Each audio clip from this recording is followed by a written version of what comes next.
We'd met each other under strange circumstances. I wasn't looking for anything serious at the time. Only a one-night stand, really. However, she captivated me. She wasn't beautiful by any stretch of imagination. Her skin was far too pale and far too full of imperfections. She was skinny beyond any attractive standards, and her eyes were always so wide and full of sadness. I always joked with her that she looked like skin and bones.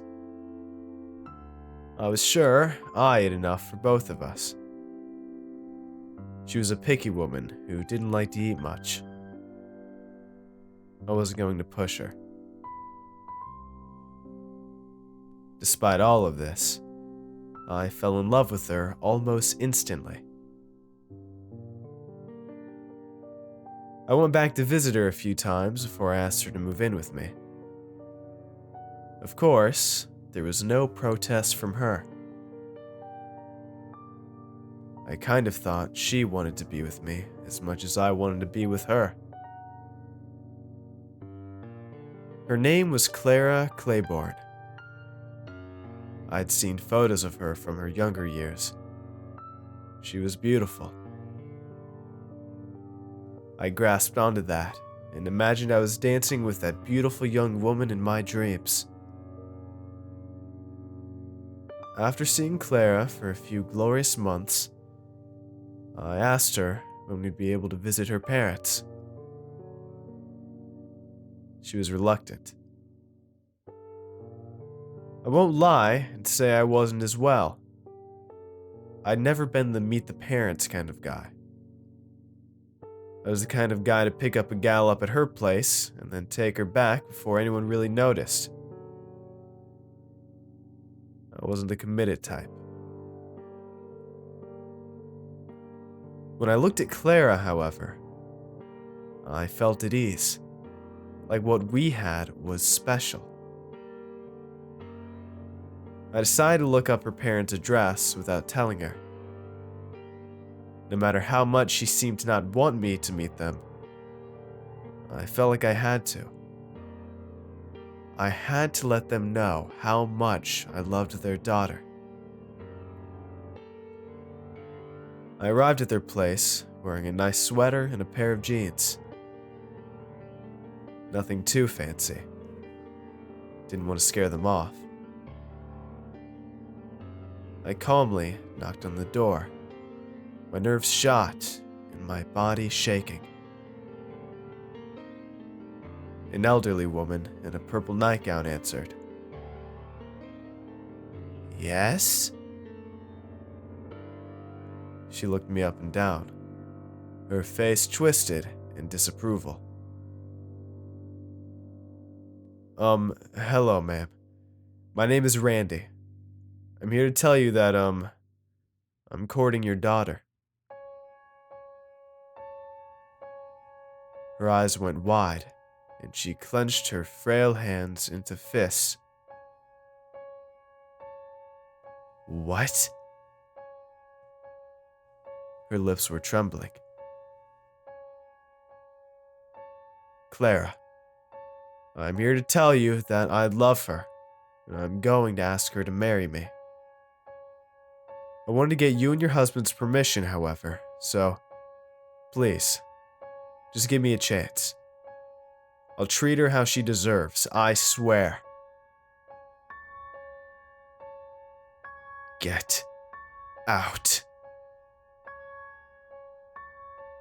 Her voice was like venom in my blood. What? Get off my porch! She reached behind the door and grabbed a steel baseball bat, automatically swinging it in my direction.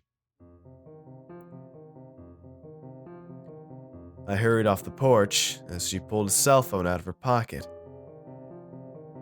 I heard her yelling into her phone as I ran back to my car. I threw on my seatbelt, turning to Clara in the front seat.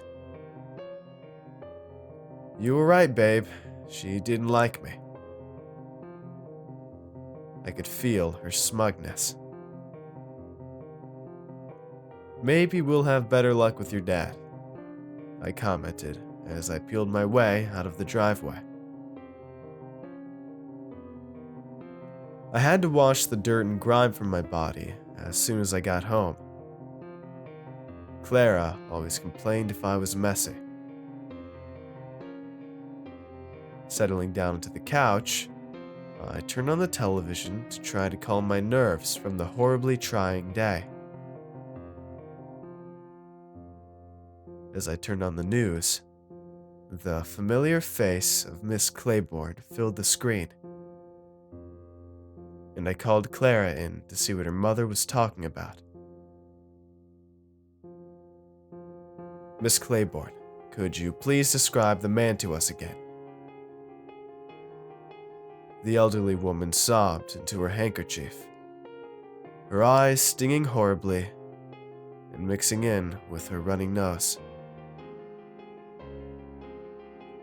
He was tall, scarily so. He was extremely overweight, long and greasy hair pulled back into a ponytail. He looked like he hadn't showered in days. He smelled like death. He told me he was dating my daughter. Oh God. She took a break to sob into the handkerchief again, blowing her nose loudly.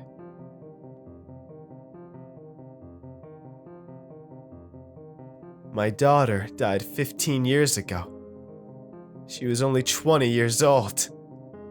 Oh God, he has her. He has my little girl!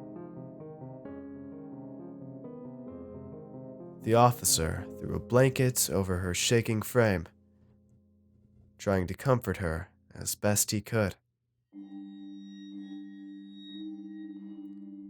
Where's your husband, ma'am? She sniffled again, playing idly with a thread on her nightgown.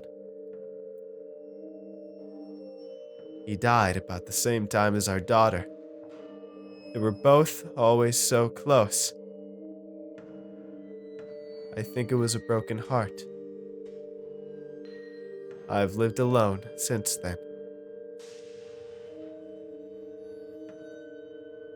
That's awful. I shook my head and held Claire's hands in mine. I really hope your mom finds the culprit that harassed her. I might have been able to catch him if I had stayed longer. I leaned forward to leave a kiss on her wrinkled face.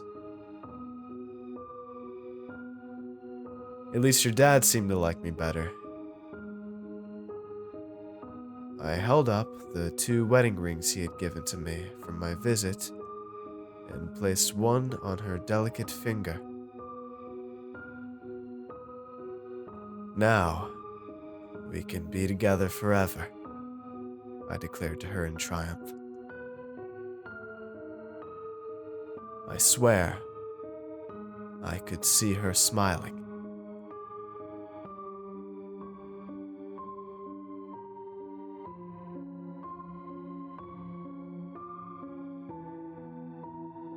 Hey everyone, I hope you enjoyed today's video. If you want to see more, let me know in the comments below, and tell me what you thought of this narration.